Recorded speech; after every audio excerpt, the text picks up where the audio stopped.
Hello friends, welcome to my channel. இன்றைக்கி வீடியோவில் பார்த்திங்கன்னா அருமையான ஒரு ஆரோக்கியமான ஒரு ஈவினிங் ஸ்நாக்ஸ் ரெசிபி தான் பார்க்க போகிறோம். இந்த ஸ்நாக்ஸ் நீங்கள் ஸ்கூல் விட்டு வர குழந்தைங்களுக்கு செஞ்சு கொடுத்தீங்கன்னா ரொம்பவே விரும்பி சாப்பிடுவாங்க. கிட்ஸுக்கு பார்த்திங்கன்னா ஸ்நாக்ஸ் பாக்ஸ் கூட நீங்கள் கொடுத்துடலாம். அவ்வளோ ஒரு டேஸ்ட்டில் சூப்பராக வீட்டில் இருக்கிற எளிமையான பொருட்களை வச்சு ஈஸியாக எப்படி செய்யலான்னு பார்க்கலாம் வாங்க. நம்ம சேனலுக்கு நீங்கள் புதுசாக இருந்தீங்கன்னா மறக்காமல் சப்ஸ்கிரைப் பண்ணிவிட்டு கூடவே பெல் சிம்பிளே கிளிக் பண்ணிடுங்க. வாங்க வீடியோக்குள்ளே போகலாம். முதல்ல இதுக்கு வெள்ளை கரைசல் நம்ம ரெடி பண்ணிக்கலாங்க. இப்போ பாருங்கள், ஒரு கடாயில் 3/4 கப் அளவுக்கு உடைச்ச வெல்லம் சேர்த்துருக்குறேன். நீங்கள் வெல்லத்துக்கு பொதுவாக நாட்டு சக்கரை கூட சேர்த்துக்கலாங்க. 1/4 கப் அளவுக்கு தண்ணி சேர்த்துக்கோங்க. தண்ணி சேர்த்துட்டு அடுப்பை லோ ஃப்ளேமில் வச்சுட்டு இந்த வெல்லத்தை நம்ம நல்லா கரைச்சி எடுக்கணும். நம்ம வெல்லம் எடுத்த கப்பில் தான் மற்ற பொருட்கள் எடுக்க போகிறோம். அதனால் நீங்கள் டம்ளரோ பவுலோ உங்கள் வீட்டில் எது இருக்கோ அதை வச்சுட்டு நீங்கள் அளந்து எடுத்துக்கோங்க. இப்போ பாருங்கள், நம்ம சேர்த்துன வெல்லம் எல்லாமே நல்லா கரைஞ்சிருச்சு. இது அப்படியே ஆறிட்டு இருக்கட்டும். இப்போ வேறொரு பவுல் எடுத்துக்கலாங்க. இதில் பாருங்கள், 1 கப் அளவுக்கு நம்ம கோதுமை மாவு எடுத்துக்கலாம். நல்லா நிறச்சி எடுத்துருக்குறேன். வெல்லம் எடுத்து அதே கப்பில் 1 கப் அளவுக்கு கோதுமை மாவு எடுத்துருக்குறேங்க. இது கூட பாருங்கள், அரிசி மாவு 2 டேபிள் ஸ்பூன் சேர்த்துக்கலாம். நீங்கள் அரிசி மாவு இல்லாமல் கூட செய்யலாம். ஆனால் அரிசி மாவு சேர்த்து செஞ்சிங்கன்னா டேஸ்ட் சூப்பராக இருக்கும். லைட்டாக மொறுமொறுப்போட நம்மளுக்கு கிடைக்கும். அதுக்காக நம்ம அரிசி மாவு, பச்சரிசி மாவு அல்லது இடியாப்ப மாவு எது இருந்தாலும் சரி 2 டேபிள் ஸ்பூன் அளவுக்கு சேர்த்துக்கோங்க. 1 கப் மாவுக்கு 2 டேபிள் ஸ்பூன் சேர்த்திங்கன்னா சரியாக இருக்கும். இப்போ இது கூட பாருங்கள், பிஞ்சு போல் உப்பு சேர்த்துக்கலாம். பொடி உப்பு பிஞ்சு போல் சேர்த்துட்டு நல்லா நம்ம மிக்ஸ் பண்ணி எடுத்துடலாங்க.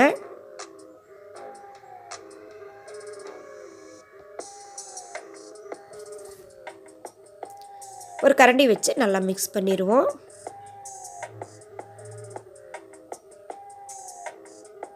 மிக்ஸ் பண்ணிவிட்டு இது அப்படியே ஓரமாக இருக்கட்டும். இப்போ பாருங்கள், நான் இதுக்கு ஒரே ஒரு வாழைப்பழம் எடுத்துருக்கிறேன். நீங்கள் எந்த வாழைப்பழம் கூட எடுத்துக்கலாங்க. நேந்திரம் பழம், பூவன் பழம், நிறைய பழ வகைகள் இருக்குது. செவ்வாழைப்பழம் எது வேணாலும் நீங்கள் எடுத்துக்கலாம். ஒரே ஒரு வாழைப்பழம் எடுத்துருக்கிறேன். 1 கப் மாவுக்கு ஒரு வாழைப்பழம் எடுத்துருக்குறேங்க. இப்போ இதை தோலை உரிச்சிட்டு நம்ம மிக்ஸி ஜாரில் கட் பண்ணி சேர்த்துடலாங்க. பாருங்கள், இது போல் மிக்ஸி ஜாரில் சேர்த்துட்டு இப்போ நம்ம வெள்ளை கரைசல் ரெடி பண்ணியிருக்கோம் இல்லைங்களா, அதை ஒரு வடிகட்டி வச்சு இது கூட சேர்த்துடலாங்க. ஏன்னா நம்ம கல் மண் தூசு இருந்துச்சுன்னா இந்த வடிகட்டியில் நின்றுக்கும். அதை வடிச்சிட்டு இது கூட சேர்த்துருவோம்.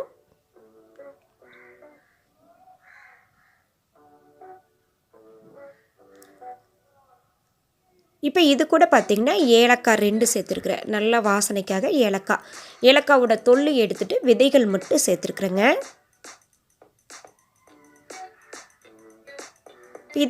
இது கூடவே பார்த்திங்கன்னா ஒரு 1/4 டீஸ்பூன் அளவுக்கு ஜீரகம் சேர்த்துக்கலாம். சேர்த்துட்டு பாருங்கள், நல்லா அரைச்சிட்டு வந்துடுவோம். இந்த அளவுக்கு இருக்கணும். தண்ணி எதுவுமே சேர்க்க தேவையில்லை. அப்படியே வாழைப்பழம் வெள்ளை கரைசல் மட்டும் நீங்கள் அரைச்சிட்டு வந்தால் போதும். இப்போ ஏற்கனவே ரெடி பண்ணி வச்சுருக்கிற கோதுமை மாவு கூட இதை மிக்ஸ் பண்ணிடலாம். நல்லா மிக்ஸி ஜார்லாம் இருக்குது, எல்லாமே வலித்து இந்த மாவு கூட நம்ம சேர்த்துக்கலாங்க. இது கூட பாருங்கள், ஒரு 1/4 டீஸ்பூன் அளவுக்கு பேக்கிங் சோடா, 1/4 டீஸ்பூனே கம்மியாக எடுத்துக்கோங்க. எடுத்துகிட்டு நல்லா மிக்ஸ் பண்ணிடலாம். நம்ம சேர்த்துன வாழைப்பழம் மிக்ஸே இந்த கோதுமை மாவுக்கு கரெக்டாக இருக்குங்க. நல்லா மிக்ஸ் பண்ணிடுங்க. ஒரு கரண்டி வச்சு நல்லா மிக்ஸ் பண்ணுங்கள். ஸ்பூனில் நம்மளுக்கு ஒட்டி தான் வரும். அப்படியே நீங்கள் தொடர்ந்து மிக்ஸ் பண்ணிகிட்டே இருங்க.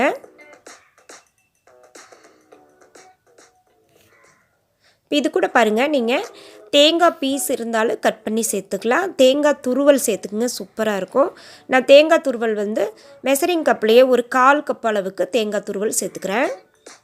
பாருங்கள், ஒரு 2 டேபிள் ஸ்பூனுக்கு தான் இருக்கும். இதை சேர்த்துட்டு கை வச்சு நல்லா பிசைஞ்சிடலாம். ஒரு சப்பாத்தி மாவோட கொஞ்சம் ஒரு லூஸான பதத்துக்கு நம்ம பிசைஞ்சு எடுத்துக்கலாங்க. கொஞ்சம் உங்களுக்கு சப்போஸ் தண்ணி பத்தலை அப்படின்னா 2 டேபிள் ஸ்பூன் மட்டும் தண்ணி சேர்த்துக்கோங்க. சேர்த்துட்டு பாருங்கள், இப்படி கிள்ளி போட்டிங்கன்னா இந்த பதம் இருக்கணும். இதுதான் நம்மளுக்கு சரியான பதம். இது அப்படியே ஒரு தட்டு போட்டுட்டு ஒரு 1/2 மணி நேரம் மூடி வச்சிடலாங்க. பாருங்கள், 1/2 மணி நேரம் நல்லாவே ஊறி வந்துருச்சு. இப்போ கையில் கொஞ்சமாக ஆயில் அல்லது நெய் அப்ளை பண்ணிவிட்டு சின்ன சின்ன பால்ஸாக நம்ம பிடிச்சு எடுத்துக்கலாம். ஒரு முறை நல்லா கலந்து பிசைஞ்சிட்டு நம்மளுக்கு விருப்பப்பட்ட சைஸு குட்டி குட்டியாக வேணாலும் நம்ம பிடிச்சிக்கலாம். நல்ல ஒரு மீடியம் சைஸ் பாலாக கூட நீங்கள் பிடிச்சி எடுத்துக்கலாம். நான் வந்து இந்த சைஸ்க்கு வந்து பிடிச்சி எடுத்துருக்கிறேன். எடுத்து ஒரு தட்டில் வந்து ரெடி பண்ணி வச்சுட்டேங்க. இப்போ பாருங்கள், கடாயில் வந்து நல்ல ஆயில் ஹீட்டாக இருக்கணும். அடுப்பை வந்து லோ ஃப்ளேமில் வச்சுக்கோங்க. வச்சுட்டு கொஞ்சமாக கிள்ளி போட்டு பாருங்கள், நல்லா மேலெலும்பி வந்த பிறகு நம்ம ரெடி பண்ணி வச்சுக்கிற இந்த மிக்ஸை சின்ன சின்ன போண்டா மாதிரி நம்ம போட்டு எடுத்துக்கலாங்க. போட்டுட்டு ஒரு நிமிஷம் அப்படியே விட்டுருங்க. உடனே வந்து நம்ம திருப்பிடக்கூடாது. ஒரு நிமிஷம் அப்படியே விட்டுருங்க. விட்டுட்டு வந்து நம்ம ஒரு கரண்டி வச்சு நம்ம திருப்பி விட்டுறலாம்.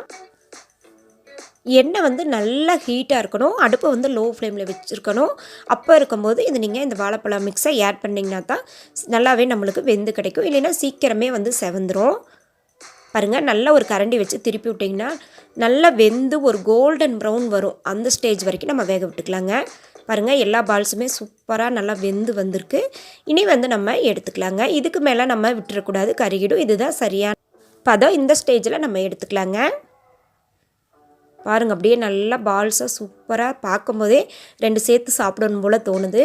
இப்போ மறுபடியும் ஒரு 3 பால்ஸ் கிட்ட எனக்கு கிடச்சிது. மொத்தம் பாருங்க, ஒரே ஒரு வாழைப்பழம் ஒரு கோதுமாவு தான் எடுத்தேன். நமக்கு 7 பால்ஸ் அளவுக்கு நம்மளுக்கு கிடச்சிதுங்க. இதையும் போட்டுட்டு நல்லா பொன்னிறமாக பொரித்து எடுத்துக்கலாங்க. அவ்வளோதாங்க, சூப்பராக நம்மளுக்கு ஹெல்த்தியான ஒரு ஈவினிங் ஸ்நாக்ஸ் வந்து ரெடி ஆயிடுச்சு. பாருங்கள், வீட்டில் இருக்கிற சில பொருட்கள் மட்டுமே நம்ம சேர்த்து செஞ்சுருக்குறோம்.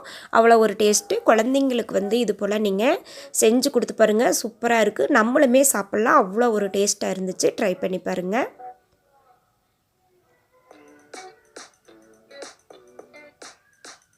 ஃப்ரெண்ட்ஸ், இந்த வீடியோ பிடிச்சிருந்தா சேனலை மறக்காமல் சப்ஸ்கிரைப் பண்ணிடுங்க. லைக் பண்ணுங்கள், ஷேர் பண்ணுங்கள், கமெண்ட் பண்ணுங்கள்.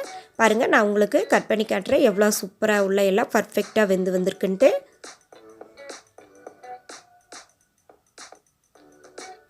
பாருங்கள், சூப்பராக உள்ள எல்லாமே நல்லா சாஃப்டாக வெந்து வந்திருக்கு. டேஸ்ட்டுமே வந்து சூப்பராக இருந்துச்சு. தேங்க்யூ ஃபார் வாட்சிங்.